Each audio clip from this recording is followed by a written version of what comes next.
Výrazné osobnosti európskej hudby mali na severoamerickom kontinente vždy veľký ohlas aj vplyv. Od čias Antonína Dvořáka, ktorý na sklonku 19. storočia pôsobil niekoľko rokov na Newyorskom konzervatóriu ako jeho riaditeľ, zbožňovaný pedagóg a uctievaný skladateľ, až po smutné 20. storočie, keď práve Amerika sa stala domovom celého radu európskych hudobníkov, vyhnancov, skladateľov, interpretov, utekajúcich pred revolúciami a vojnami. Za všetky mená spomeňme aspoň Igora Stravinského, Arnolda Schönberga či Bohuslava Martinu.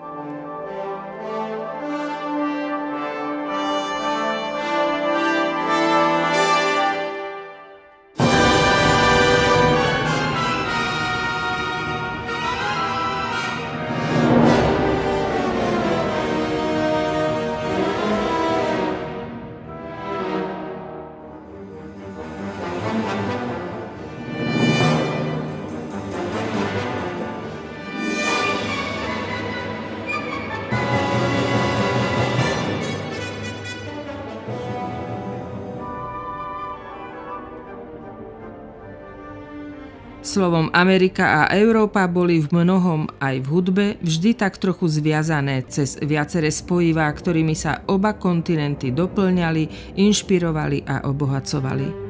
Schopnosť americkej kultúry pohltiť cudzokrajné inšpirácie zo všetkých kontinentov temer nemá hraníc. Jedným z ukazovateľov tejto zvláštnej schopnosti sú vplyvy v oblasti umení. Európska hudba do istej miery určovala základy vývoja americkej hudobnej kultúry, najmä jej modernejších období. Jej budúci tvorcovia a nositelia prichádzali z celého sveta a prinášali si do nového sveta veľa podnetov z pôvodnej domoviny. Možno aj tento zvláštny paradox a mix hudobných kultúr stál pri zrode jedného zaujímavého dramaturgického počinu. Za jeho realizáciu môžeme ďakovať srbsko-americkému klaviristovi Ivanovi Ilíčovi, ktorý sa pokúsil na ploche jedného klavírneho CD albumu vytvoriť dramaturgickú koláž vplyvov európskej ruskej romantiky na tvorbu niektorých amerických skladateľov. Či sa mu tento zámer podaril, pokúsime sa rozlúsknuť v relácii Dielo a jeho história.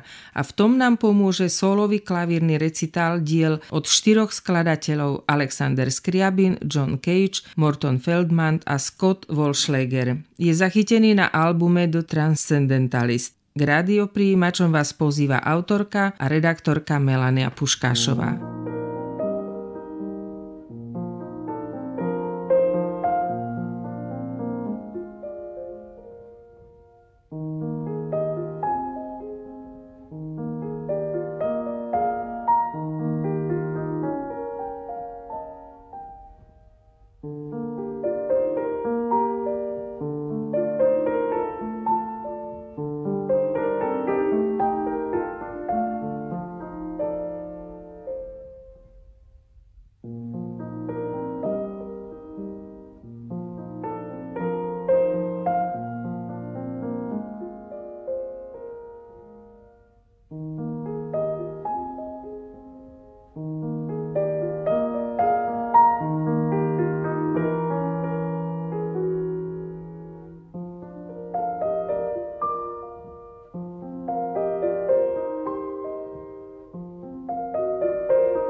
Priestor pre hudbu máme. Relácii z cyklu Dielo a jeho história som dala názov Transcendentálny Scriabin v Amerike. Je to posledný CD album Ivana Ilíča, rodáka z Belehradu, ktorý sa narodil 14. augusta 1978 vo vtedajšej Juhoslávii.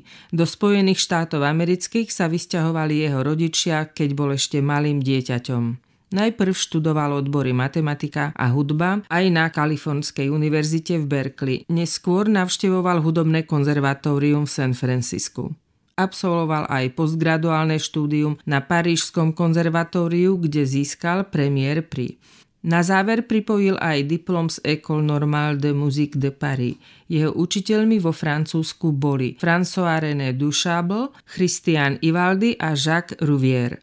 Hudobné štúdia v Európe mu pomohli nájsť svoju identitu ako klaviristu. Odborná kritika píše, že Ilíčov posledný klavírny album je vôbec prvým pokusom o zachytenie vplyvu Skriabina v dielach amerických skladateľov avantgardnej klavírnej hudby. Spôsob, akým hudobníci, hudobný svet pristupuje k histórii, je veľmi schematický. Rovnako je to aj s príkladom tohto protikladného vnímania ruského a amerického sveta. Čo ma priťahuje, je myšlienka akejsi bohatosti a plnosti a rovnako nejednoznačnosti.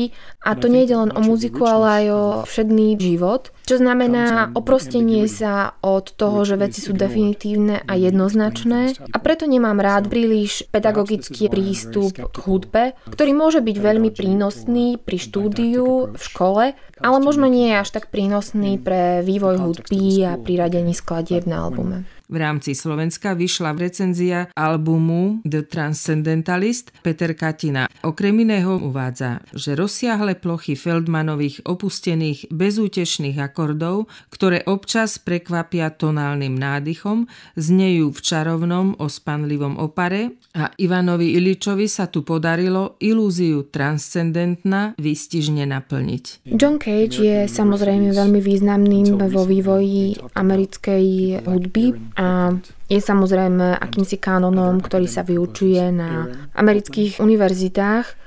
Takže kým Skriabin bol akýmsi prahom, akýmsi otvorením brány do sveta mystéria, tajomna, tak Cage predstavuje druhé dvere, ktoré nás vedú do amerického sveta, do sveta americkej hudobnej tradície.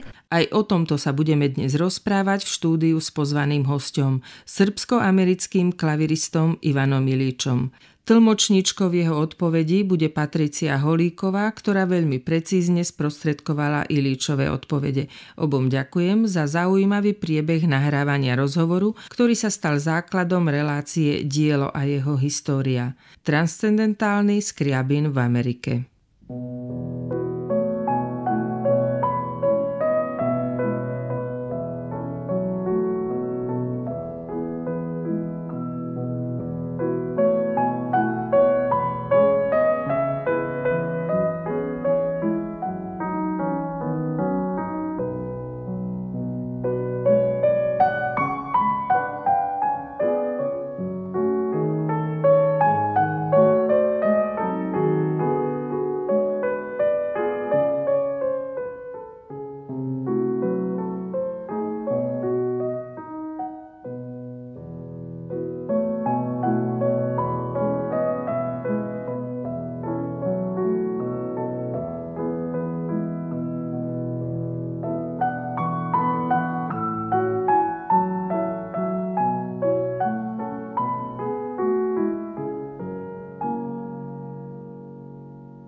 Klavirista Ivan Ilíč má vo svojom životopise uvedené, že sa narodil v Belehrade v roku 1978, ale ďalší život ho zavial do Ameriky a neskôr aj do Francúzska. V tejto situácii, keď je umelec doma vo viacerých krajinách, možno by tá prvá otázka mohla byť aj taká, čím sa cíti najviac v súčasnosti, keďže je koncertujúcim, cestujúcim klaviristom, kde je jeho domovská adresa a ako často chodí do Belehradu. My identity is a mixture, and it's a mixture that has become more rich with the more layers that exist. Myslím si, že moja identita je akousi zmesou, je bohatá na viaceré vrstvy úrovne a svoj srbský pôvod považujem za niečo, čo ma priblížilo k hudbe a moje štúdia v USA, moje detstvo, moja mladosť v USA mi pomohla skôr aj v inom slova zmysle, v spôsobe, akým vnímam kultúru, hudbu, ľudí a život v celku. A moje presťahovanie sa do Francúzska znamená, že som sa navrátil späť k svojim európskym koreňom a k európskej kultúrnej tradícii vo všeobecnosti. Pri pohľade na jeho diskografiu je jasné, že európska hudba tam má príjm. Predsa však to posledné jeho albumové dielo s názvom The Transcendentalist má zaujímavý ideový námet, kde sa venuje ruskej tvorbe Alexandra Skriabina a jej vplyvu na amerických skladateľov. Prečo cíti pocítil potrebu venovať sa veľmi sofistikovanej problematike vplyv Skriabina na amerických skladateľov. Je to krásna téma. I like to draw a parallel between the originality of the Russian school of composition. Spočiatku sa mi páčila paralela medzi ruskou muzikálnou tradíciou, kde nebolo až tak veľa skladateľov, hudobníkov a tak sa uberali originálnym smerom. Rovnaká situácia môže byť videná aj v Spojených štátoch amerických, kde takisto tá tradícia nebola až tak veľmi etablovaná a hudobníci, umelci sa uberali možno viac menej inovatívnym smerom. Takže v tomto som videl istú paralelu. A takisto ďalším dôvodom je paradox, pretože ľudia si častokrát myslia, že Rusko a Amerika sú dva úplne odlišné svety, ale možno to tak úplne nie je. A mne sa páčilo nájsť niečo, čo tieto dva svety spája. In particular because of 20th century history. So the idea that we can put them together and that they can work together is very attractive to me and beautiful. Pri počúvaní tohto albumu som si uvedomila, že to mohol dať dohromady len človek, ktorý presne toto vníma, sa teší z toho, keď nachádza podobnosti tam, kde by tie podobnosti ani nemali byť. Tento album má neuveriteľnú muzikantskú vôňu za jedným hudobným pocitom, ktorý sa už viac menej z našich životov vytráca. To je spoločné všetkým skladbám v tomto albume. Yes, this smell, as you say, is I would define as an ambiance or a mood. Áno, táto vôňa, presne ako ste spomenuli, túto vôňu by som definoval možno ako ambiance, ako akúsi náladu, atmosféru, prostredie, ktoré v sebe spája prvky, ktoré sú dostupné pre každého a môžu byť komunikované voči každému. Nie len voči ľuďom, ktorí sa zaoberajú hudbou alebo vážnou hudbou špecificky. A čím som starší, tak tým viac si uvedomujem, aké je pre mňa dôležité, aby moja tvorba bola technicky sofistikovaná pre ľudí, ktorí sa venujú vážnej hudbe a hudbe vôbec, ale takisto, aby bola prístupná pre každého a aby dala niečo každému, i tým ľuďom, ktorí bežne nepočúvajú vážnu hudbu. Je to pre mňa výzva a myslím si, že je to niečo, čo je v súčasnom svete veľmi dôležité. Žijeme v roku 2014, časy sa menia, existuje internet a tieto veci sú prístupné pre každého, takže sa snažím robiť veci spôsobom, aby boli prístupné naozaj pre každého.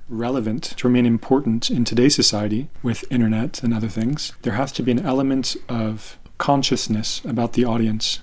Na albume si nájdeme diela Prelúdia Alexandra Skriabina a potom rôzne solové kusy Johna Cagea, Scotta Wollschlägera a Mortona Feldmana. Sú to skladatelia, ktorí na americkej pôde majú svoju legendu a spájanie ich klavírnych diel s Alexandrom Skriabinom je nielen odvážne a svojím spôsobom inovatívne, ale najmä vyvoláva pre neznalého poslucháča otázniky, ako je to možné spojiť. No keď si vypočuje tento album, tak zistí, že to absolútne dokonale funguje. Keby z toho mohol byť jeden obraz, tak je to jedno súvislé plátno. Thank you. Ďakujem. It is important, I think, this is something that is now a change historically in music. Myslím si, že toto spájanie na prvý pohľad nespojiteľných vecí má veľa čo dočinenia s tým, že aj v hudobnom priemysle dochádza k zmene, pretože svet sa mení. Kedysi sme sa snažili nahrávať všetko, čo bolo možné a veľa nás to nestálo.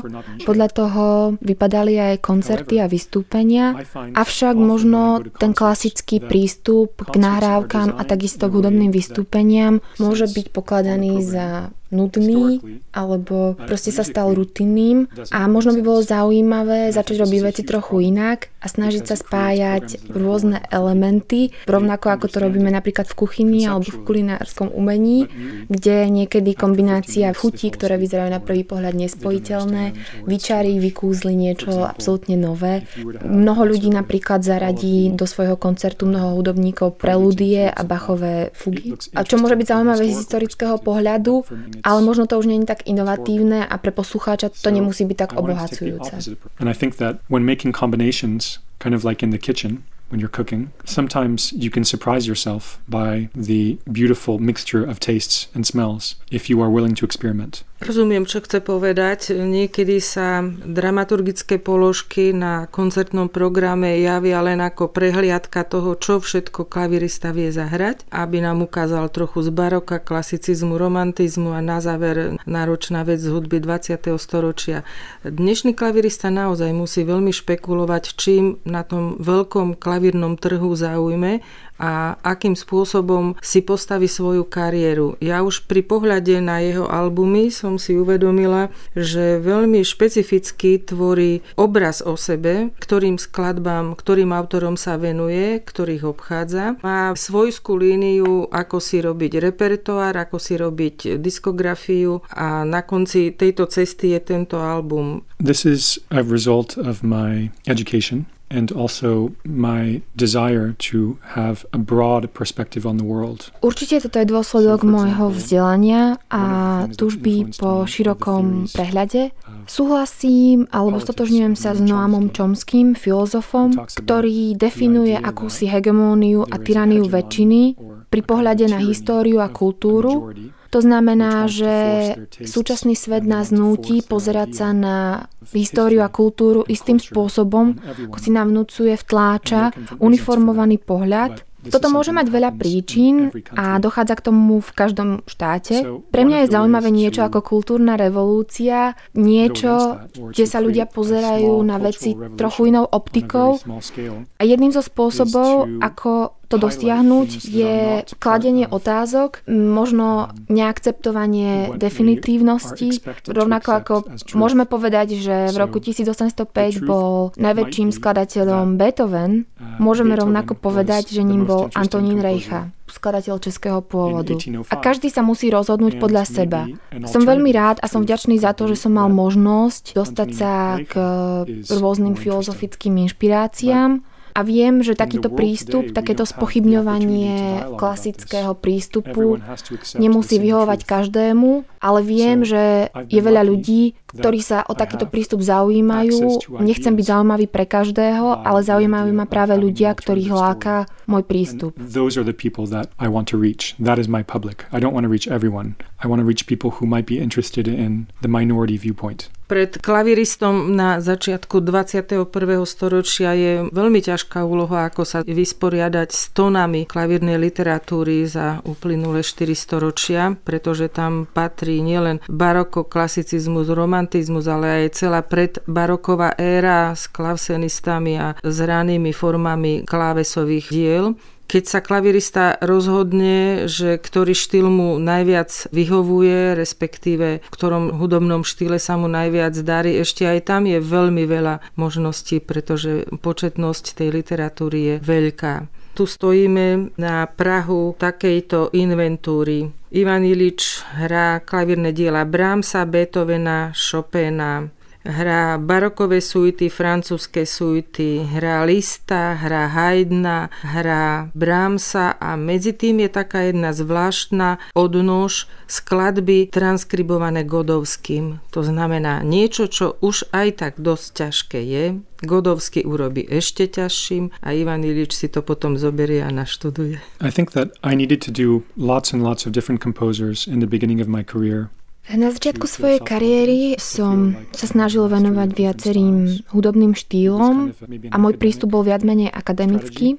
Myslím si, že toto je spoločné pre všetkých mladých umelcov, ktorí sa snažia nahrávať veci, ktoré boli nahrané už veľkými hudobníkmi predtým a potom sa to snažia porovnávať. Je to veľmi konvenčné a typické. Ja sa však chcem sústrediť viac na veci, ktoré ešte nikto neurobil a ktoré sú nepreskúmané a myslím si, že táto oblasť je veľmi veľká. Hoci bol už Godovský predtým nahraný, veľmi ma lákalo nahrať 75 minút len ľavou rukou.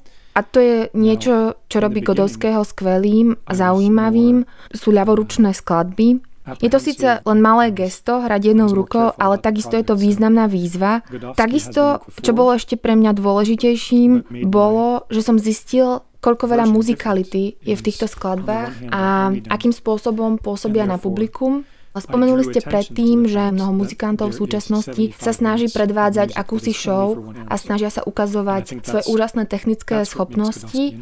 Myslím si, že možno je dôležité nedokazovať túto technickú brilantnosť a zručnosť, Možno je dôležitejšie sa venovať viac akejsi veľkosti skladateľov a takisto toto je znakom toho, že umelec sa nesústredí len na seba, není príliš koncentrovaný len na predvádzanie samého seba, ale aj daného diela a robí to s veľkým oduševnením. Takže toto je pre mňa asi dôležitejšie ako prezentácia samého seba. And I think it's very important to, as artists or as musicians, to not be completely focused on oneself.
Ešte chvíľku ostaneme pri tom Godovskom, pretože tá najväčšia chyba, aká sa deje pri vnímaní godovského skladieb, je dávanie do popredia toho virtuózneho prvku v jeho transkripciách. Som veľmi rada, že pán Ivan Ilič práve toto popiera, že o to tomu nejde, že to je vedľajší znak godovského tvorby, že tam našiel veľa krásnej muziky a doslova, že toto chce z tej tvorby vytiahnuť. Možno je to pre poznanie godovského tvorby veľmi dôležité a je veľmi múdre, že z času na čas takéto albumy vznikajú. Napriek tomu, že to tak je málo klaviristov, ktorí si to trúfnú. I suspect that with respect to the idea of doing just the left hand pieces as a cycle, no one both had the idea and had the courage to do it. Myslím si, že hlavnou príčinou, prečo klaviristi pristupujú ku Godovskému s istým rešpektom, je, že je to čisto ľavoručný cyklus. Obávam sa, že je to najmä otázkou námahy,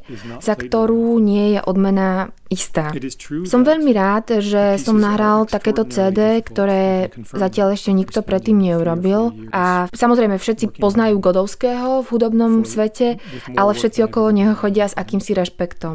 Trvalo mi asi 3 alebo 4 roky, počas ktorých som sa venoval čisto len Godovskému a nerobil som nič iné. Myslím si, že asi do ničoho v živote som neinvestoval toľko námahy ako do Godovského štúdií. A myslím si, že práve toto enormné úsilie, tá energia a čas, ktorý som tomu venoval, je niečo, čoho sa ostatní boja. Ide najmä o to, že výsledok vôbec nie je zaručený alebo istý. Môžeme si zobrať napríklad Beethovenové sonáty, keďže veľa umelcov predtým sa stalo slávnym vďaka ním, tak si aj ostatní povedia, že poďme nahrávať Beethovenové sonáty, pretože to robia všetci ostatní a môže to byť zaručenou cestou k úspechu. Iróniou však je, že aj v histórii sme toho boli svedkom. Je lepšie robiť veci, ktoré sú síce riskantné, ale sú novátorské a posúvajú hudobný svet ďalej.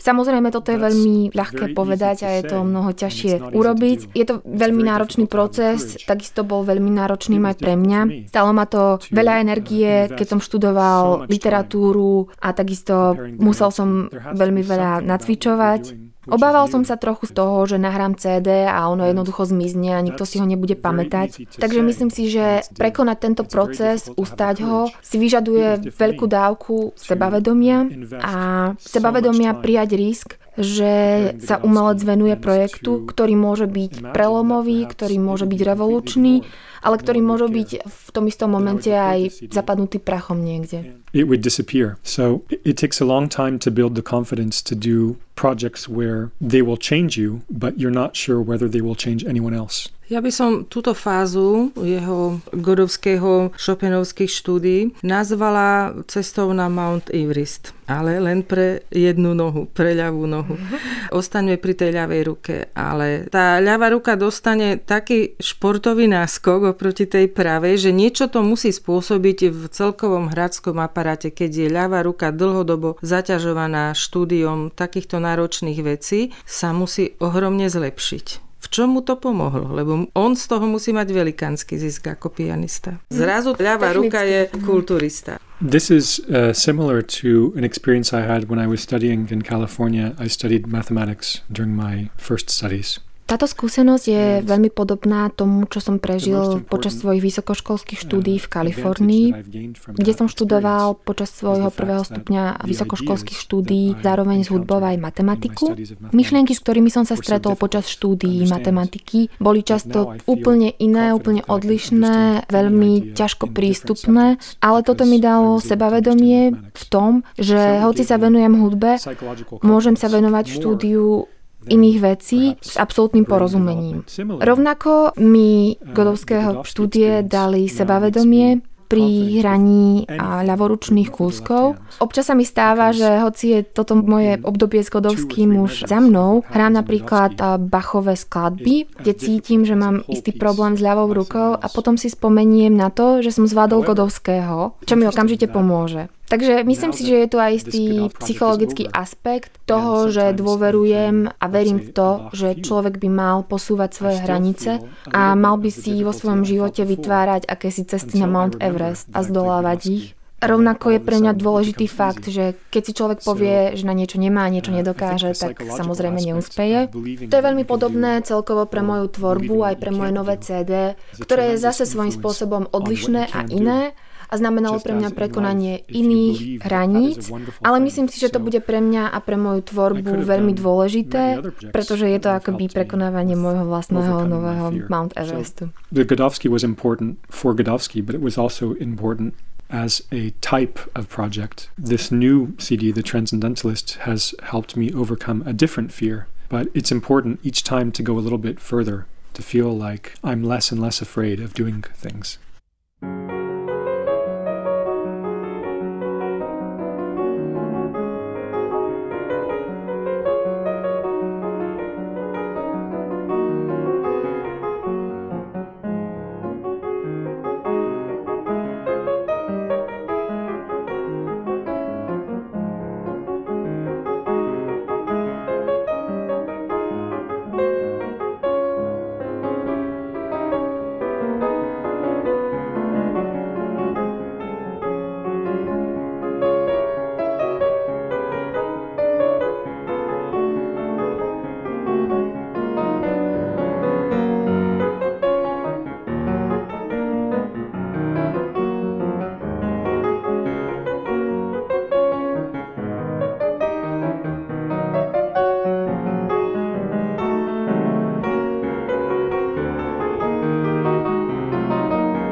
by som chcela dať do protiváhy niektorý album z diskotéky s iným albumom, tak by som práve na jednej strane nechala tie technicky náročné veci pre ľavú ruku a na druhej strane by bol tento album Transcendentalist, a to kvôli tomu, že toto je, hádam, najpomalšie, najtichšie, najlirickejšie z toho, čo on vôbec vo svojich albumoch prezentuje zatiaľ. To je Noc a toto je Rýchlik. Napriek tomu, že si niekto povie, že tu sú samé pomalé skladby a tak, myslím si, že po výrazovej stránke je veľmi náročné toto študovať a hrať, takže poďme sa teraz venovať interpretačnej stránke týchto skladieb. I think that there is an aspect of this contrast which has happened in 2 years, which is perhaps like hygiene. Myslím si, že medzi týmito dvomi albummi je akýsi aspekt kontrastu, protikladu. Môžeme to prirovnať k duševnej hygiene alebo napríklad vyrovnanej rôznorodej pestrej strave, kde počas obdobia s Godovským som sa snažil naozaj viesť veľmi zvláštny spôsob života, takmer ako nejaký atlét. Bola to jedna strana extrému. Rovnako ma už dlhšie zaujíma vzťah, ktorý môžeme vidieť vo viacerých kultúrach, vzťah medzi duševnom a fyzičnom. Napríklad je zaujímavé, ako sa kresťanstvo pozerá na vzťah medzi bolesťou a transcendentalitou, transcendentnosťou, čo je napríklad prípad svätého Sebastiána. Snažím sa po Godovského projekte zostať zdravým ako človek, ale takisto aj ako hudobník. No a toto ma priviedlo k opačnému pólu, k myšlienke povnesenosti, transcendentná, ktoré môže byť vnímané na jednej strane cez tvorbu Franza Liszta, ktorý sa snažil prekonávať rôzne ťažkosti, v čom môžeme vidieť krásu. A na druhej strane ma veľmi priťahovala myšlienka nahrať pomalých 64 minút, ktoré sú plné abstraktnej, pomalej hudby, ale zároveň sú veľmi zaujímavé pre poslucháča a obsahujú akési niečo ľahké, svetlé. Aj keď ide o 64 minút naozaj pomalej muziky, stále to núti poslucháča koncentrovať sa. Do budúcnosti mám samozrejme veľa nápadov, čomu sa chcem venovať, ale myslím si, že stále si chcem zachovať istý nekonvenčný prístup k dramaturgii a chcem, aby medzi všetkými mojimi projektami bola akási niť, ktorá ich spája. But also there will be a kind of a conceptual link which will make everything make sense. So maybe, I believe that in 10 years I will do lots of different things, but there will be something about it, this narrative, this dramaturgia, which makes sense. Táto dramaturgia hovorí sama za seba. Možno by som ju prirovnala k hudobnej forme. Možno by to bolo také rondo, lebo je tu skriabin, Cage. Niekoľko skriabinov Wollschläger, niekoľko skriabinov Cage a ako koda Morton Feldman. Je to rondo, alebo čo to je? This is rondo, this combination. A Morton ako koda. Skriabin sa vracia.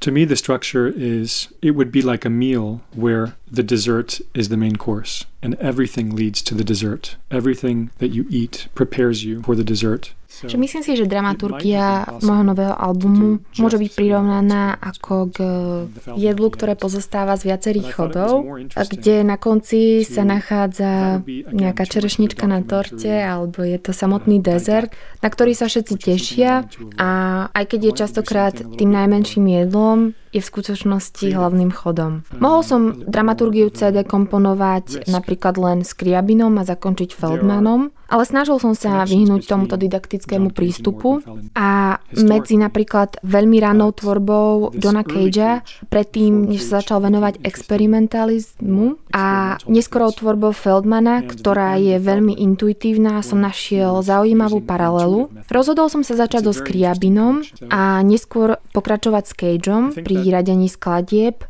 ktoré poslucháča strhnú. Takže so Skriabinom je to akoby čas ide okolo nás a s Cageom je to už doslova pripútanie si poslucháča, kedy sa čas zastavuje a pokiaľ v tomto momente nie je poslucháč so mnou a nie je presvedčený a nie je ponorený do mojej hudby, tak sa niečo deje zle. Ale keďže aj pri káve potrebujeme cukor, tak sa neskôr znovu vraciam naspäť, aby som si znovu poslucháča získal. Teda mám na mysli, že dramaturgia je mierne podobná ako potápanie, kde čím idete hlbšie a čím sa hlbšie ponárate, tak vždycky si musíte urobiť akúsi pauzu, nadýchnúť sa a ísť zase hlbšie. A toto teda graduje s Wollschlägerom a končí s Feldmanom. And then when Wollschläger comes, even though it's the newest piece, it is actually just a little taste of the Feldman which will come later. So I'm trying to pull the listener deeper and then letting them go breathe a little bit and then pulling them deeper more and letting them breathe. So it's like when you dive in the sea. You have to dive and then you harmonize with the atmosphere and then you dive again and then you breathe.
Ešte by som sa chcela opýtať na taký zvláštny jav, ktorý som na tomto albume vypozorovala. Vo chvíli, keď si prestanem všímať, ktorý track práve ide a ktorá skladba to je, tak stratia sa mi storočia, stratia sa mi 10 ročia. Už nesledujem, či je to z konca 19., či je to z roku 48, alebo 86, alebo dokonca 2013, čo je tam absolútna novinka od Scotta Wollschlägera. Slovom, stráti sa tento prvok, že kedy dielo vzniklo a skladby sa do seba prelievajú akýmsi čudesným spôsobom, ako keby ich niekto našiel, zmixoval a pôsobia ako jedno telo. This idea of creating a mosaic is something that I think is very much of 2014. I think this is an idea that we see in other cultural domains, in literature and also in the visual arts in particular. This idea of mixing things from different periods and making something new. Ďakujem vám za tento názor. Myšlienka vytvorenia akejsi mozaiky je pre mňa charakteristickou pre dobu, v ktorej žijeme. Myslím si, že presne rovnaký prístup vidíme aj v súčasnej literatúre a pri vizuálnom umení. ktoré sa rovnako snaží spájať rôzne historické epochy do niečoho nového. Takže myslím si, že pre budúcnosť a rovnako pre súčasný svet je veľmi dôležité spájanie toho, čo už vieme, čo tu už bolo, čo poznáme, do nových vrstiev. Preto som sa rozhodol napríklad spojiť Scriabina a Cagea.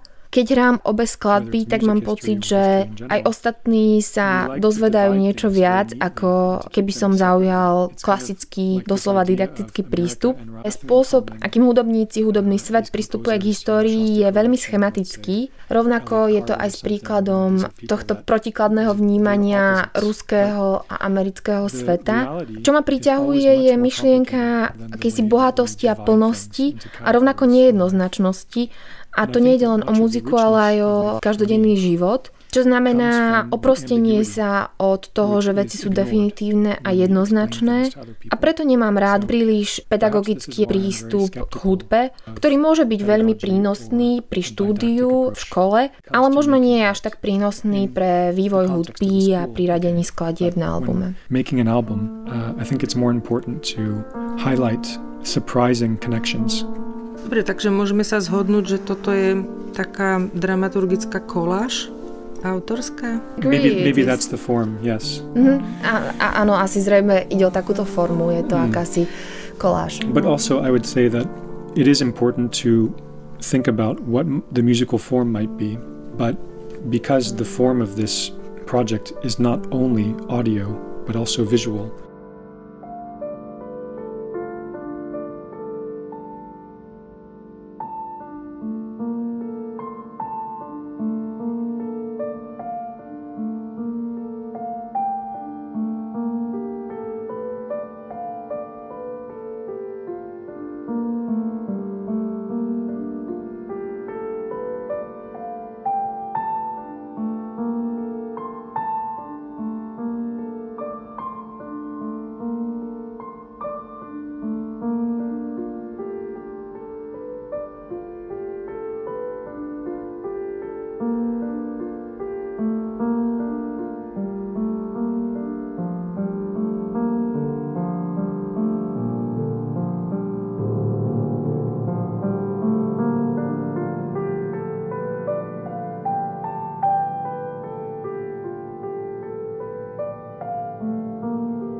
Myslím si, že aj keď sa snažím vyhnúť nejakému škatulkovaniu tohto albumu, tak si myslím, že možno je dôležité nájsť isté pomenovanie pre túto formu. Ale rád by som zdôraznil, že dôležitou stránkou tejto nahrávky je aj jej vizuál a takisto sprievodné texty na albume. Je pre mňa dôležitá cesta, ktorú prejde poslucháč, odkedy vezme album do svojich rúk a pustí si ho. Takže tento kontext je veľmi podstatný a myslím si, že to je spôsob, ktorým sa hudba bude ďalej uberať. For me, it's impossible to separate the pure musical form of the listening from the whole experience. Ak by sme sa chceli pristaviť pri vizuáli, pri buklete tohto albumu, tak na mňa pôsobí pomerne dadaistickým, daliovským spôsobom. Je tu zo pár prvkov, ktoré si neviem vysvetliť a na klavíri tohto typu by pán Ilič určite nič nezahral. Ale uvedomila som si, že asi sú tu v zrkadlovom obraze portréty Ralpha Walda Emersona, že? A pôsobí tam ako na čembale registre. No, ale na inom mieste. No, slovom, sú tu čerešne, na ruke má mravce na notách, áno. To všetko niečo znamená. Otvorené dvere v tmavej miestnosti. Je to veľmi hypnotická scéna, ktorá by potrebovala výklad. Môžeme ho dostať? In many ways, the choice to recreate a painting by Dali, and this is a painting by Dali which was recreated, was a way of creating the mood and the atmosphere. Myslím si, že vizuál albumu slúži k navodeniu atmosféry, ktorá sprevádza celú nahrávku. Je to akési znovu vytvorenie atmosféry niečoho, čo poznáme. Samozrejme ide o ponášku na Daliho obraz, kde figurujem ja sám. Takže ide akési navodenie atmosféry zmätku. Poslucháč sa už pri pohľade spýta, zdá sa mi, že to poznám, ale čo to je? Presne toto je niečo, o čo sa usiluje súčasné vizuálne umenie, takže orientácia na to, čo predchádza rozumovému. A presne to chcem docieliť. Samozrejme, tie symboly majú svoje racionálne opodstatnenie a mohol by som teraz obšírne vysvetľovať všetky charakteristiky, ktoré by dávali zmysel. Rovnako ako dokážem vysvetliť technicky v hudobných pojmoch, čo sa týka nôd a tak ďalej, podobnosti medzi Scriabinom a Cageom. Ale v podstate je to zbytočné, pretože keď si nahrávku pustíte, tak okamžite to tam cítite a vidíte. A rovnako je to aj s vizuálom. Nemusím to vysvetľovať, proste ten pocit, tá emócia je prítomná. If you were to ask me to explain the connections in a technical way between Scriabin and Feldman, I could say they used these same notes, or I would explain things, but you can hear it, so you don't need the explanation. Predsa ešte by som chcela veľmi stručne, keby ku každému autorovi pán Ivan Ilič povedal svoje 2-3 vety, Scriabin, Morton Feldman a tak ďalej, áno, aby sme mali mozaiku autorskej kolekcie, ktorú v koláži použil. Scriabin is important in this album because he is our point of departure. We start with him, and the style that we start with is very close to Chopin, so it's a style that is familiar. Scriabin je pre mňa dôležitý v tom, že je to akýmsi východiskovým bodom pre celú nahrávku z hľadiska historického a takisto z hľadiska umeleckého jazyka, pretože ranný Scriabin je veľmi podobný Chopinovi, ale počas nasledujúcich 20 rokov jeho života a tvorby sa čoraz viac a viac odkláňal od akéhosi mainstreamu a stával sa zvláštnejším, podivnejším a mystickejším. Takže pre mňa má Scriabin najmä význam ako akási metafora vývoja. A tento jazyk, táto metafora vývoja bola neskôr veľmi dôležitá takisto pre Wollschlägera, Feldmana a myslím si, že aj Cagea. Scriabin je akousi cestou k tajomstvu. So he sets the tone. He gives us a starting point historically and musically to go towards the unknown, to go towards mystery.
John Cage is important because he is the father of American music. John Cage je veľmi významným vo vývoji americkej hudby a je akýmsi kanonom, ktorý sa vyučuje na amerických univerzitách.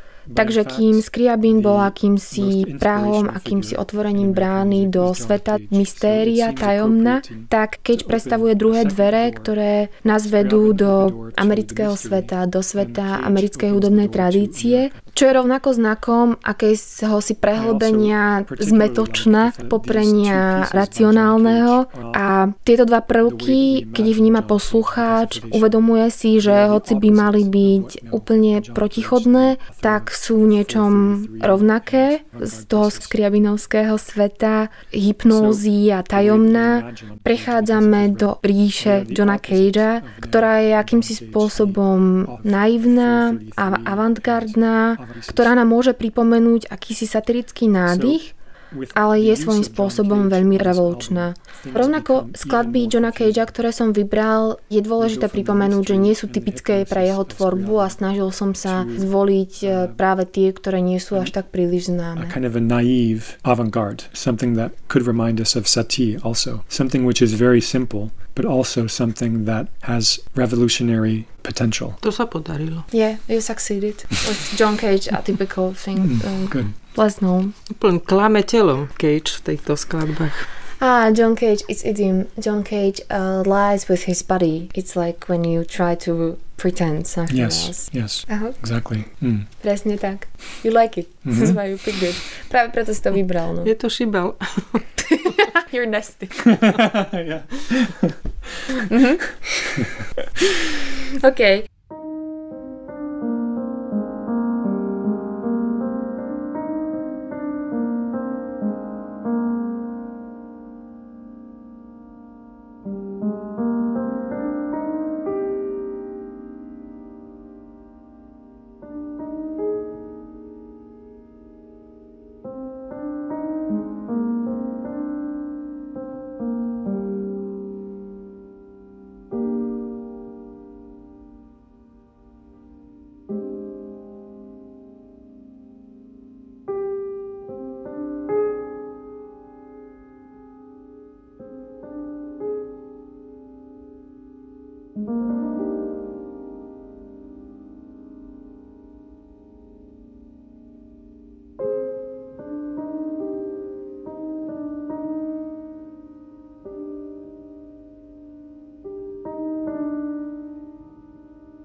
Vollschläger. Okay.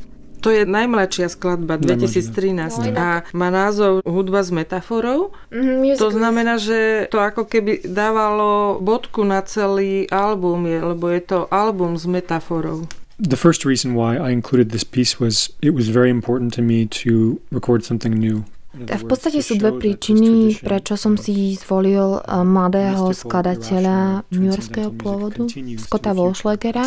Prvou je, že som naozaj chcel nahrať niekoho žijúceho, niekoho mladého a dokázať tým, že táto hudobná tradícia transcendentality nie je len otázkou histórie, nie je niekde pochovaná v muzikálnej histórii, ale je stále živá a sú tu ľudia, ktorí sa jej venujú aj dnes.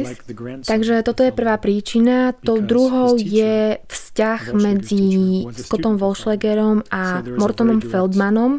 Scott Vollschläger môže byť vnímaný ako akýsi vnuk Mortona Feldmana, pretože učiteľ Scotta Vollschlägera bol zároveň žiakom Mortona Feldmana. Takže je to akési pokračovanie tradície. Veľmi paradoxné je, že v 21. storočí sa tomuto akémusi vnukovi Mortona Feldmana, Scottovi Vollschlägerovi, podarilo to, čo sa nepodarilo Feldmanovi v roku 1986. A teda rovnakú atmosféru, pocit dokázal kondenzovať do 7-minútovej skladby, ktorá nám pripomína a v ktorej cítime veľkú podobnosť s Feldmanom. In writing the piece that Feldman tried to write, because in 7 minutes he succeeds in making us completely hypnotized by repetitive things that are never the same, and we immediately get lost. So that is a preparation for Feldman, but also there is this strange connection between the two pieces.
Ďalším aspektom je vzťah medzi Feldmanovou skladbou v závere Palais de Marie, ktorá bola napísaná pre milenku Mortona Feldmana v roku 1986. Milenka Mortona Feldmana, Bonita Markézová, totiž skladateľa poprosila, aby napísal niečo len pre ňu. A on sa snažil zachytiť akúsi hypnotickú atmosféru v čo najkračom kúsku, ale nedarilo sa mu to. A tak hoci ho poprosila o nejakú len malinkú skladbičku, tak nakoniec z toho vzniklo vyše 20-minútové dielo.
A tak sa nám kruh uzavrel.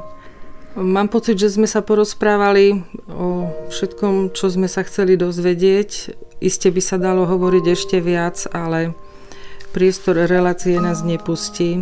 Tak možno už len celkom na záver nech nám prezradí, ako sa cítil ako Glenn Gould, keď hral v krátkom filme o Glennovi Gouldovi. It's wonderful to have any kind of connection to Glenn Gould because he is an inspiration to any musician who would like to be original, of course. Bola to pre mňa úžasná skúsenosť, pretože Glenn Gould je samozrejme pre mňa obrovskou inšpiráciou a takisto je inšpiráciou nielen pre každého hudobníka, ale celkovo umelca, ktorý sa snaží nájsť svoju vlastnú cestu ku kreativite. Takže z tohto hľadiska bolo senzačné hrať niekoho, kto je v skutočnosti ako si môjim idolom. A pritom si myslím, že aby som sa stal Glennom Gouldom, musím byť pritom niekým absolútne iným.